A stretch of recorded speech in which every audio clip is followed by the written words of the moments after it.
바울과 실라는 2차 전도 여행을 계획대로 떠났어요. 계획했던 대로 1차 전도 여행 때의 도시들을 다시 한번 방문하는 거예요. 그리고 난 이후에 소아시아의 구석구석의 복음을 전하는 것이었죠. 첫 번째 갔던 곳이 다소예요. 사도 바울이 10년 동안 사역했던 곳이고 사도 바울의 고향이기도 하죠. 그리고 난 다음에 더베, 루스트라, 이고니온, 비시디아, 안디옥으로 갔습니다. 사도 바울이 가지고 있었던 계획대로 갔어요. 두 번째 계획은 무엇이었냐면 그 넓은 소아시아의 내륙 깊숙한 곳에 특별히 대도시를 가려고 했었던 거예요. 1차 전도여행도 사도 바울은 대도시를 중심적으로, 그것이 효과적이었기 때문에, 사람이 거기에 많기 때문에 복음을 전하려고 한 것이죠. 그래서 비시디아, 안디옥과 이고니온 같은 대도시로 갔는데 이고니아에서 핍박이 너무 심해지니까 그 핍박을 피하려고 자기가 원치 않는 곳으로 간 것이 루스드라와 더베예요. 근데 거기서 하나님이 살아계심을 놀랍게 역사하는 것을 발견하게 되죠. 그러니까 자신이 계획했던 것대로 된 것도 있지만 계획하지 않은 곳으로 가게 됐어요. 2차 전도 여행도 마찬가지. 계획했던 대로 갔지만 계획한 곳으로 가려고 했는데 성령이 막으셨다는 거예요. 자, 지도를 잠깐 보겠습니다. 이것이 2차 전도 여행의 지도예요. 저기 나와 있는 여러분 수리아 안디옥, 여러분에게 있어서 오른쪽에 보이는 것이 수리아 안디옥, 파송한 곳이고 수리아 안디옥이죠. 그 위로 올라가면, 바로 올라가면 여러분 다소, 저기가 사도 바울이 10년 동안 목회했던, 그리고 자신의 고향이에요. 그리고 1차 전도여행의 끝자리였었던 더베죠. 1차 전도여행 때 더베에서 다소로 수리아로 내려오며 안디옥으로 내려오면 짧은 기간인데, 그렇게 하지 않고 역순으로 다시 간 이유는 그 교회들 걱정 때문에 간 거죠. 그래서 지금 세 번째 다시 방문하는 거예요. 다소로 갔다가 더베, 루스트라, 이고니온, 비시디아, 안디옥. 그리고 난 다음에 화살표가 어디로 가고 있냐면 아시아라고 표현되는 곳으로 가고 있어요. 거기가 어디냐면 에베소예요. 에베소.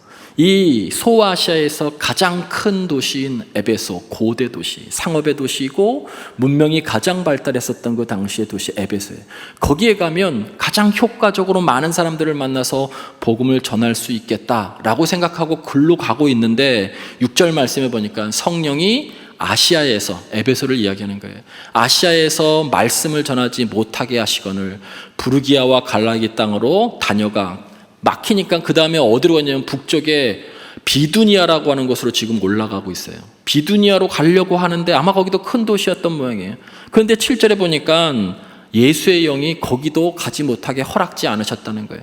그래서 어떻게 하냐면 무시아를 지나서 두로아로 간 거예요. 무시아는 두로아와 비두니아의 중간에서 비두니아 쪽에 가까운 쪽에 있는 게 지도에 나와 있지 않지만, 그래서 두로아에 간 것이죠. 두로아에 도착해서 환상을 보게 되죠. 마게도냐 사람이 건너와서 우리를 도우라는 말씀 때문에 전혀 예상하지도 못한 이 복음의 기수가 어디로 가요? 유럽으로 넘어간 거예요.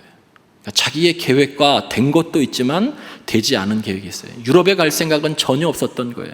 근데 하나님께서 계속 길을 막으시고 있다는 거예요. 자, 여러분, 여기에서 오늘의 설교의 제목처럼 사도 바울의 인생관이, 신앙관이 나와요. 여러분, 6절과 7절에 에베소로 가려고 했던 것은 대단히 효과적인 그러한 전도 방법이었어요. 누가 봐도 효과적이고 효율성이 높은 전도 방법이었어요.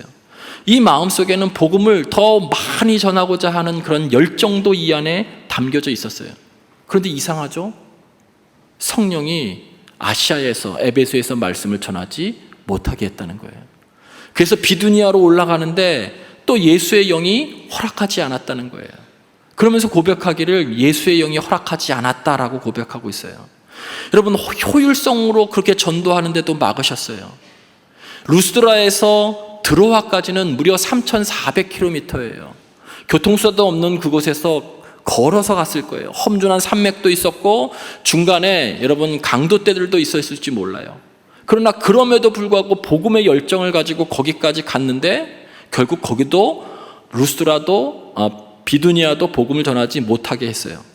그래서 드로아까지 간 것이죠. 계획대로 가려고 했는데 효율성을, 열정을 가지고 갔는데 성령이, 예수의 영이 허락하지 않았다는 거예요.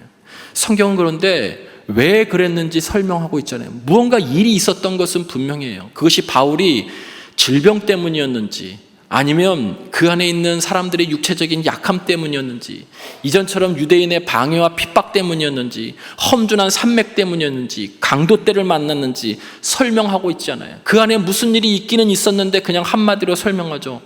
성령이, 예수님의 영이 가지 못하게 막았다는 거예요. 이것이 사도 바울이 가지고 있는 신앙관, 인생관이에요.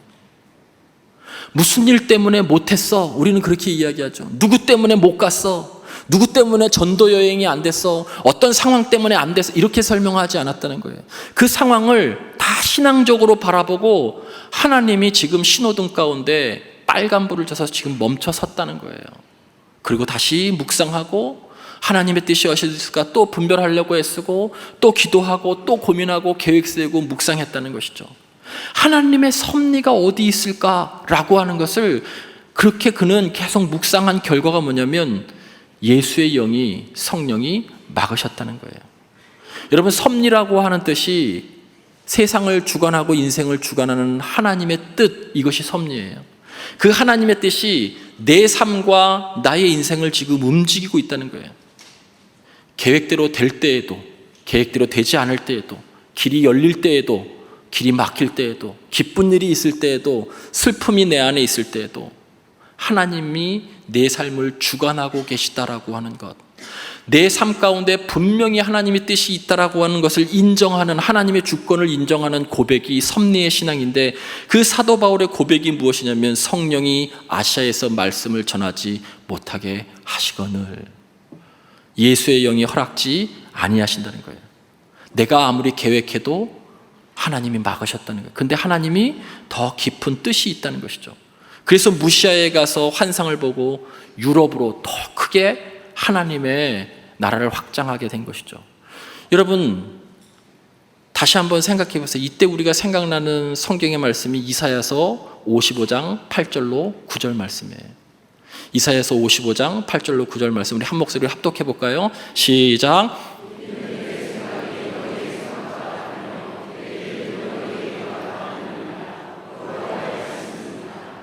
이는 하늘이 땅보다 높음같이 내 길은 너희의 길보다 높으며 내 생각은 너희의 생각보다 높음이라. 여러분 보세요. 소아시아 정도로 복음을 전하려고 했었던 사도 바울의 열정적이고 효율성보다 하나님은 더 높은 뜻을 가지고 계셨어요. 지도를 다시 한번 볼까요?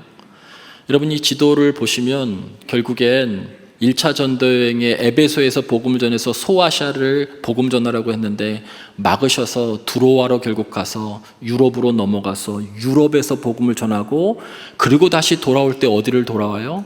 에베소도 가게 하셔요. 그러니까 하나님의 뜻은 사도 바울의 뜻보다 더 컸던 거예요. 우리가 이것을 분별해내는 것이 이 땅을 살아갈 때 우리가 가져야 될 가장 중요한 신앙이에요. 섭리라고 하는 것, 내 인생 과정 가운데, 교회의 역사 과정 가운데, 인류의 역사 과정 가운데 하나님의 뜻이 분명히 있다는 거예요. 그것을 잘 알지 못하기 때문에 분별해 나가면서 살아가는 것이 그리스도인들이 해야 될 일이죠. 분별할 때 우리 인생에, 우리 교회의 역사에 풍성한 삶이 우리들에게 있는 것이죠. 여러분, 이때 우리들이 중요하게 생각해야 될 한 가지가 있어요. 8절부터 10절 말씀에 보면 무시아를 지나 드로아가로 내려갔는데 밤에 환상 중에라고 하는 이 환상, 제가 지금 누누이 말씀드리는데, 여러분 성경에서, 구약 성경에서 환상, 이상 다 영어 성경의 번역은 비전으로 나와 있어요. 비전, 기독교의 비전은, 환상은 주어지는 거예요. 기독교의 비전은 내가 만드는 것이 아니라 주어지는 거예요.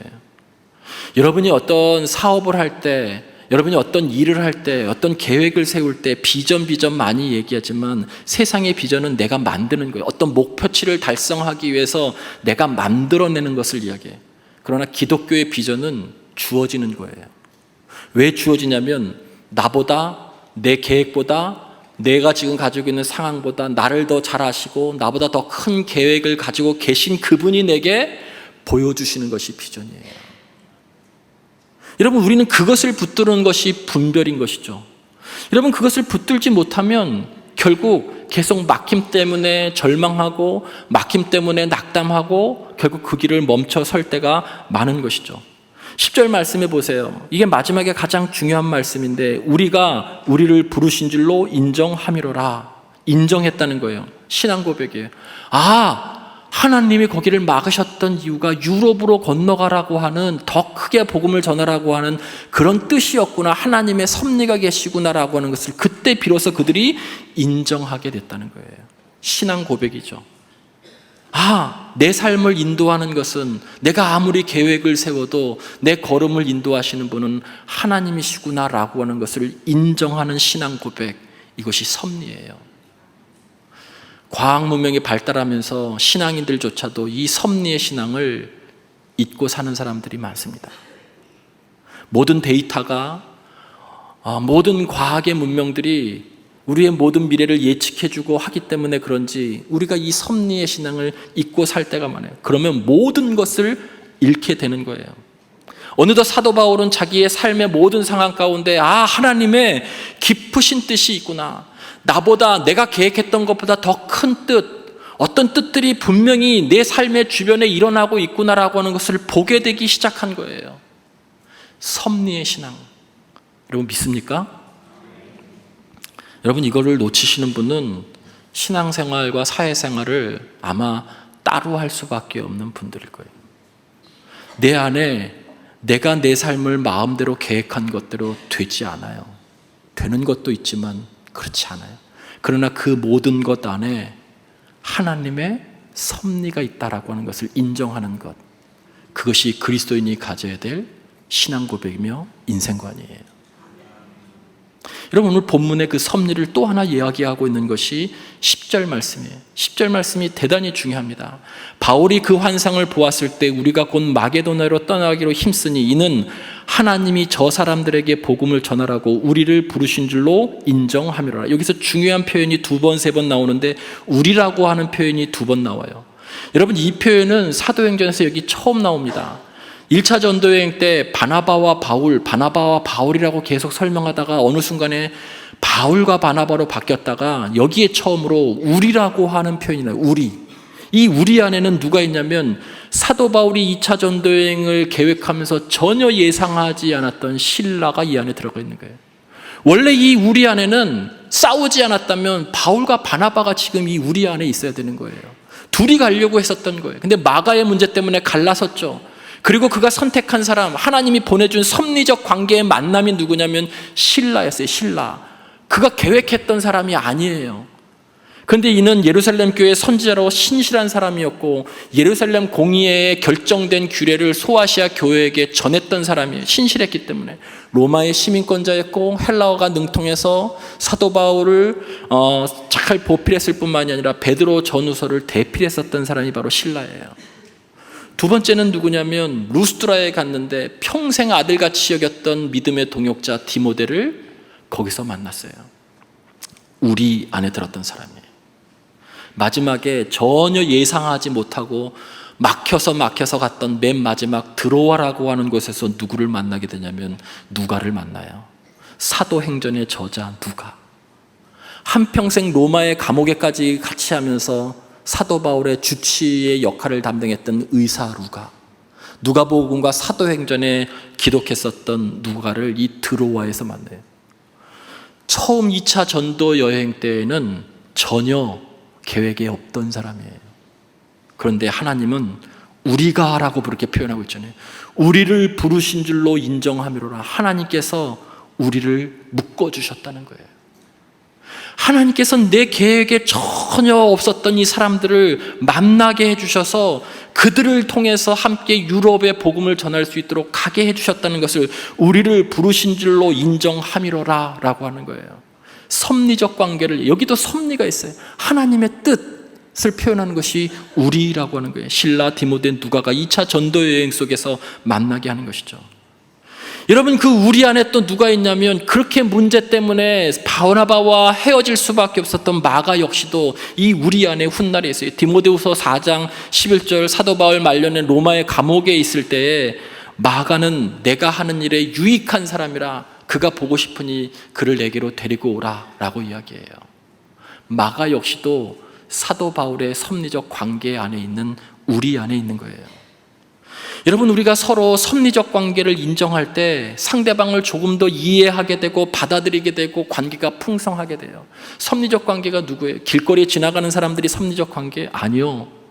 자주 만나는 사람들, 가족들, 남편, 아내, 자녀, 부모, 하나님께서 섭리적 관계로 묶어주신 거예요.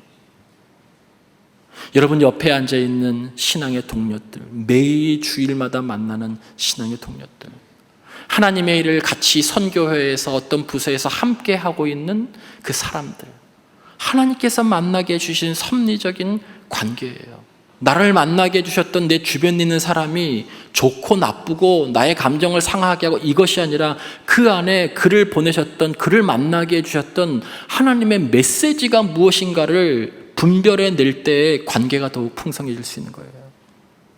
아니야, 도대체 하나님께서 이 공동체 안에 왜 천영태 목사를 하필이면 보냈을까? 마음에 안 드시는 분들 얼마나 힘드세요? 근데 하나님의 메시지는 뭘까? 나를 향해서 그럼에도 불구하고 묶어주셨는데, 섭리적 관계로 만나게 해주셨는데 이 메시지는 무엇일까? 하나님이 저 사람을 왜 만나게 해주셨을까? 왜 저렇게 자주 보게 해주셨을까? 근데 사도 바울은 전혀 예상하지 못했던 사람들을, 우리를 이렇게 묶어주셔서 유럽 전도여행을 하도록 그렇게 하셨다는 것을 부르신 줄로 인정함이로라 라고 말씀하고 있어요. 이것이 사도 바울이 가지고 있는 인생관, 섭리적 신앙이에요. 여러분, 우리는 흔히 이야기하죠. 생명의 주관자이신 하나님, 하나님이 내 생명의 주관자라고 늘 이야기합니다. 여러분, 생명의 주관자라고 하는 뜻은 내가 태어나고 싶을 때 태어나는 것, 우리 인간이 할 수 없다는 거예요. 내가 어떤 집안에서 태어나는 건 내가 선택할 수 없다는 거예요. 저도 천씨로 태어나고 싶은 마음은 추워도 없었어요. 적어도 김이박 정도는 태어나고 싶었죠. 제가 선택한 것이 아니에요. 그분이 선택한 것이지. 그리고 그분이 보내셨어요. 여러분, 생명을 내가 주관할 수 없다는 거예요. 근데 더 중요한 것은 죽음은 더욱 그렇다는 거예요. 죽음에는 두 가지 특징이 있죠. 하나는 명확성이고 하나는 모호성이에요. 명확성, 모든 인간은 예외 없이 다 죽는다는 거예요. 명확하죠. 저나 여러분이나 명확합니다. 한 사람도 예외 없이 다 죽음을 맞이할 거예요. 이것이 죽음의 첫 번째 특징이에요. 두 번째 특징은 모호성이에요. 언제 죽을지 알지 못한다는 거예요. 모든 사람이 죽는다라고 하는 이 명확성 때문에 사람은 두려움과 공포에 시달리게 되죠. 이 명확성 때문에 삶의 태도도 달라져요. 어차피 죽을 것, 먹고 마시고 즐기고 사는 것이 인생의 최고의 가치로 여기며 살아가는 사람이 있는 반면에 의미 있고 가치 있게 보람 있는 일을 하면서 살아가는 사람도 있다는 거예요. 명확성 때문에 그래요. 모호성도 마찬가지예요. 모호성 때문에 불안하죠. 언제 죽을지, 어떤 사고를 당할지 우리 모두 다 알 수 없어요. 근데 인간이 이걸 조절하려고 애쓰죠. 건강식 먹고 운동하고 어떻게 해도 병에 걸릴 사람은 걸리더라고요. 모호해요. 불안하죠. 우리는 그 두려움과 불안 안에서 살고 있는 거예요. 그러면 그리스도인들은 도대체 어떻게 사는가? 그 죽음이라고 하는 명확성과 모호성 사이에서 생명의 주관자이시고 우리 인생을 움직이시는 그 하나님의 뜻, 그 섭리를 분별하고 또 분별하면서 사는 존재가 그리스도인이라는 거예요. 죽음의 명확성과 모호성 사이에서 하나님의 뜻을 찾아가면서 순간순간을 섭리로 채워나가는 사람들이 그리스도인이라는 거예요. 먹고 마시고 즐기고, 여러분, 그런 인생이 아니라는 것이죠. 바울의 인생관이 그랬습니다. 길이 막히자 하나님의 뜻을 묻고 또 물었을 거예요. 자기의 뜻이 아무리 효율적이고 열정적인 그런 것이다 할지라도 하나님은 분명히 이것보다 더 큰 하나님의 뜻이 있을 것이라고 그는 찾아내려고 애쓰고 발견하고 마지막에는 인정하면서 순종하면서 유럽으로 건너간 거예요. 성경의 첫 번째 나오는 창세기는 인류의 최초, 결혼제도의 최초, 무엇의 처음, 이런 것들을 이야기하고 있지만 가장 중요한 창세기, 성경의 첫 책의 주제는 뭐냐면 섭리의 신앙이에요. 그것을 말씀하고 있는 것이 바로 이 성경의 맨 마지막 45장 5절과 특별히 50장 20절의 두 내용은 똑같은 말씀이에요. 요셉이 고백하고 있어요. 자기를 팔아넘겼던 형제들 앞에서 당신들이 나를 팔아넘겼지만 하나님은 그것을 선으로 바꾸어서 많은 백성을 구원하시려고자 했습니다 라고 50장 20절에 말씀하고 있어요. 똑같은 표현을 창세기 45장 5절에 하고 있죠. 이것이 창세기의 주제예요. 내 인생을, 우리의 인생을 하나님께서 주관하고 계시다는 거예요. 창세기에서 성경 전체에서 이야기하고 있는 섭리의 신앙. 내 인생 가운데 분명히 하나님의 뜻이 있습니다라고 고백하는 것, 인정함이로라 라고 하는 것, 우리를 만나게 해주신 것, 이 가정에 나를 보내신 것, 우리 교회에 우리를 보내신 것, 그 직장에 나를 보내신 것, 하나님의 분명한 뜻, 섭리가 계시다라고 하는 것을 인정하면서 도대체 왜 보내셨을까, 여기서 무엇을 하기를 원하시는가를 분별하고 찾아내면서 하루하루를 그 일상을 채워나가는 것, 여러분, 그것이 그리스도인들이 죽음의 모호성과 명확성 사이에서 해야 될 일이에요. 그것이 우리의 인생관이죠. 그러면 하나님의 뜻을 어떻게 찾느냐? 여러분, 구약의 출애굽기 시대에는요, 불기둥과 구름기둥이 있어서 보고 쫓아가면 됐어요. 오늘 이 사도 바울이 경험했던 것처럼 마게도냐 환상을 보고 거기에서 움직이면 됐어요. 그러나 지금은 불기둥과 구름기둥도 없고 여러분, 환상도 잘 보이지 않아요. 그런데 우리들에게 성령을 주시고 우리들에게 또 말씀을 주셨어요. 특별히 말씀으로 우리들을 이 삶을 분별해 나가는 거예요. 데살로니가전서 5장 16절부터 18절까지 말씀에 여러분, 항상 기뻐하라, 쉬지 말고 기도하라, 범사에 감사하라, 이것이 그리스도 예수 안에 너희를 향한 하나님의 뜻, 분명히 말씀해, 섭리, 하나님의 뜻이라고 했어요. 항상 기뻐하는 것, 하고 있는 일에 기쁨이 있고 기도 중에 내면에 평안이 있고 그 안에 감사하는 것이 있다면 그것은 하나님의 뜻이라는 거예요. 우리가 지금 하고 있는 일이. 여러분, 근데 이것보다 더 중요한 것이 뭐냐면 항상 쉬지 말고 범사에가 더 중요해요. 항상 해야 그 역사가 내면에 축적되는 거예요. 그 경험이 축적되는 거예요. 쉬지 말고 해야 그 기도의 경험이 내면에 축적되는 거예요. 그 내면에 축적된 것이 세상의 환경 가운데 나를 보호하는 거예요. 잠언서 3장 6절 말씀에 인자와 진리가 내게서 떠나지 말게 하고 그것을 내 목에 매며 내 마음판에 새기라. 마음판에 새기라. 왜 마음에 새기라고 그러냐면 마음이 무엇을 결정하고 선택하는 곳이기 때문에 그래요. 쉽게 이야기하면 여러분, 검색이 가능하도록 하나님의 말씀이 우리 내면 안에 저장돼 있어야 되는 거예요. 컴퓨터 그렇잖아요. 데이터가 그 안에 있기 때문에 여러분, 검색했었을 때 어떤 것들을 뽑아낼 수 있는 것처럼 우리의 내면 가운데 항상 쉬지 말고 범사에 감사했던 하나님의 역사가 내면에 자리할 때 어떤 일을 닥쳤을 때 그 내면에 있었던 하나님의 역사를 생각하면서 지금의 어려움을 이기거나 올바른 길을 선택할 수 있는 거예요. 여러분이 주일날 경건의 생활을 통해서 하나님의 말씀이 여러분 마음속에 깊이 마음판에 새기고 저장되었었을 때 어떤 것을 선택할 때 길이 막혔었을 때 어디로 갈지 모를 때 여러분 검색해서 그 말씀이 떠오를 때 그 말씀을 따라서 여러분 갈 때 여러분이 올바른 길을 갈 수 있는 거예요. 분별의 길을. 말씀이 없으면, 성령을 의지하지 않으면 결코 우리는 그리스도인으로 이 땅을 살아가는 것 실패할 수밖에 없습니다. 섭리의 신앙, 내 삶과 내 주변과 이 모든 것 안에 나보다 더 크게 계획을 가지고 계시고 나를 더 잘 아시는, 내 인생을 주관하시는 그 하나님의 뜻을 분별하는 것, 그 뜻을 분별하면서 하루하루를 살아가는 것, 그것이 바로 영생의 삶입니다. 그럴 때 여러분의 삶이, 여러분의 가정이, 기업이 크게 축복받을 줄 믿습니다.